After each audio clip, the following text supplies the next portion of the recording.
and Southampton. West Ham, as you were on the day, on the weekend, they've given up 18th to Palace.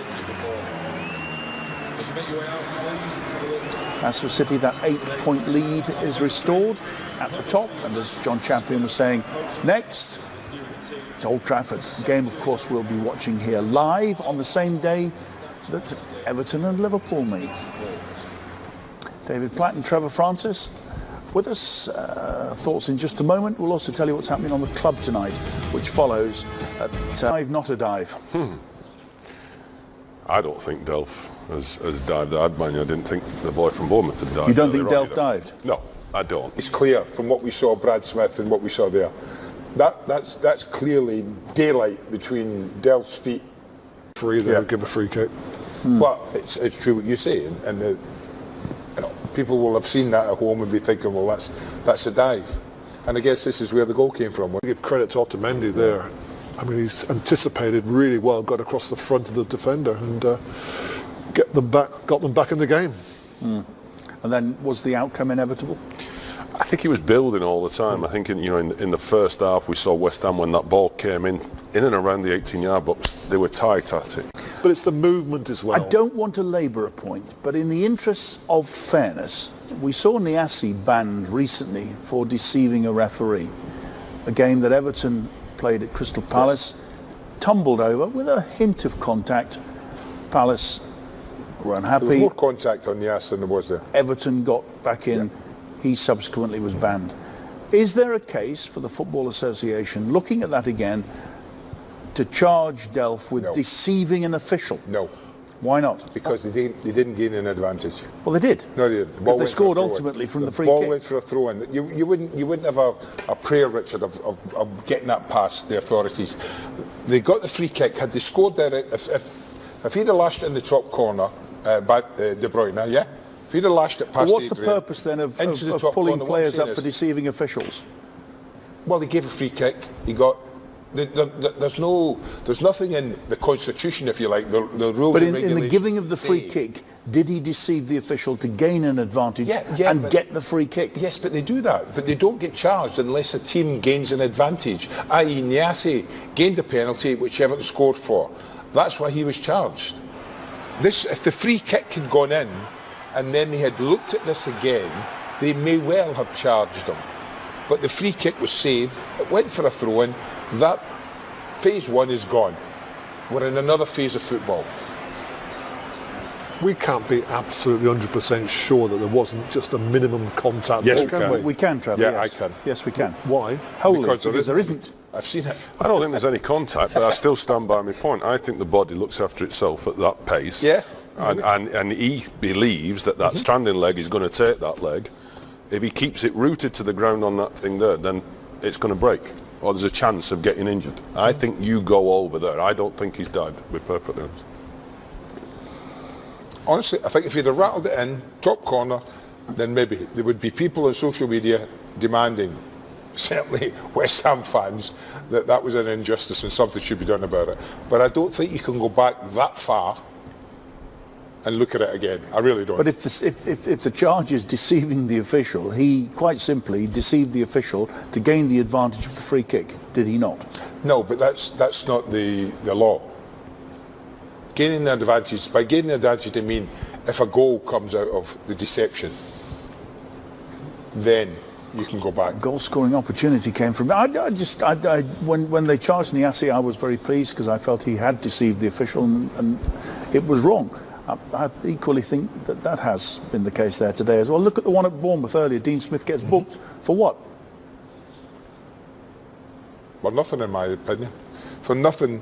I mean, there's more contact in his case. Far more contact when you see this. I mean, it's the restart. So beware, West Ham United. But what's going on here?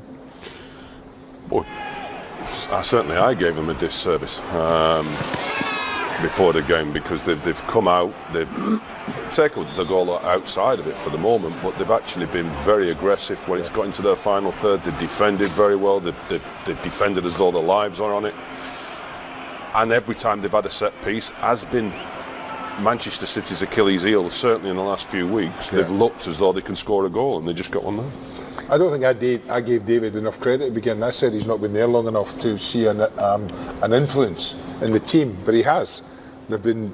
I mean, when you think he's playing an 18-year-old as one of his right-sided centre-back, Aaron Cresswell, left back, small, as his left-sided centre-back, and Ogbonna in between them. That's a real gamble he's taken there. But they've been organised, they've been disciplined, they've been all the things you need to be against City initially in a football match. But then when they've had their chances to go forward, they've tried to, which has been good. They've been all the things they weren't at Everton, haven't they, so far? Absolutely. I mean, I was under no illusions of what could happen this afternoon, but David Moyes has set them up nicely, and the only thing I was not sure about was the fact that, could these players implement what he wanted? And quite clearly they've done something that I didn't think they were capable of doing, because they've made it so difficult for Man City. They've closed the spaces down. I mean, once or twice on their counter-attack they look dangerous, but you've also got to look at Man City, and the other thing that we spoke about was complacency. Clearly this is a complacent outfit this afternoon. One shot on goal, it's not good enough. He's got to change the mentality of these players at half-time. I would personally, change one or two players. I mean, I think in a game like this, when the penalty box is absolutely packed, I think Aguero needs support up there. I think he needs Jesus up there with him. The lads were talking about Fernandinho possibly coming into the game. He knits it together nicely in the middle of the park, because there are certain players here who are not at it. And he's got to get them at it, Guardiola. But West Ham are, and West Ham lead at half-time by 1-0 at Manchester City. It's not just intriguing, it's fascinating. And they've been brilliant. Of course, we'll include goals from Europe's top 5 leagues in that show. Let's have a look. So Inter remain top, point from up, rather go top, a point clear of Napoli after that today. Juve beat them, was it Friday night? By 1-0. It's very, very tight at the top now. That's a proper race, that now, isn't it, for once? For 5 or 6. Very big win for Rangers, having beaten Aberdeen. That's the red card there. Is it Ryan Jack, who played for Aberdeen? I think we bought him from Aberdeen. And I think he got a little wound up, but I thought he was a bit unlucky. As Ruud Gullit might say, double red. Double red. So Windass, who scores our second, his dad, who did play for Aberdeen. Dean, yes. So he wouldn't be too happy with that. So with 10 men, we got back in at Aberdeen there. With plenty time left, plenty.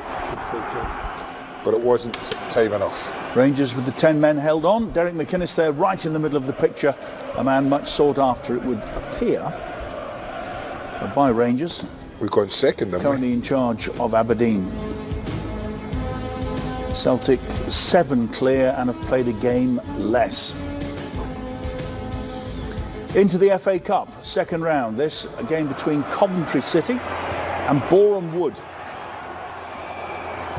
Coventry in their famous sky blue. Maybe Cup glory lies ahead for you again, Richard? Well, I mean, look too far beyond this, Andy. This will do right now.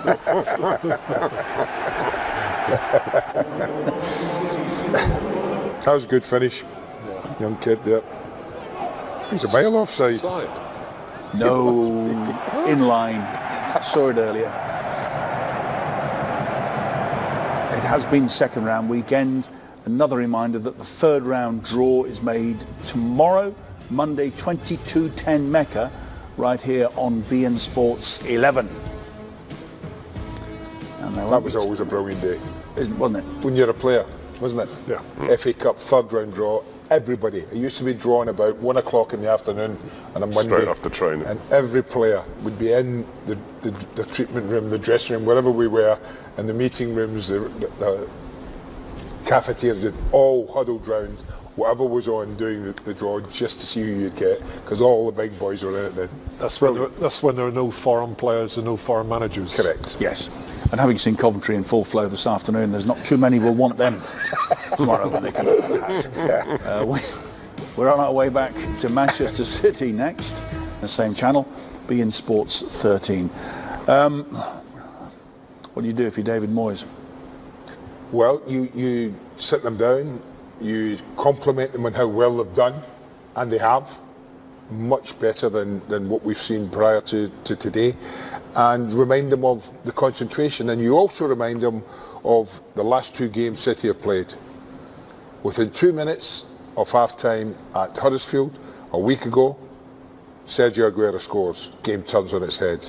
Within 2 minutes of half-time against Southampton in midweek, City score, and the game's turned on its head. So you emphasise the importance of the first 10 minutes in this second half. Not to let them back in cheaply and early. And then you hope that the players go out and can continue with that. You know, the more tired you get, maybe mentally, concentration levels drop. That's the important thing for him, that they don't, because the concentration levels have been really good. I mean, I don't remember them having a shot from inside the penalty area, or an effort, or a header. I remember City. lots of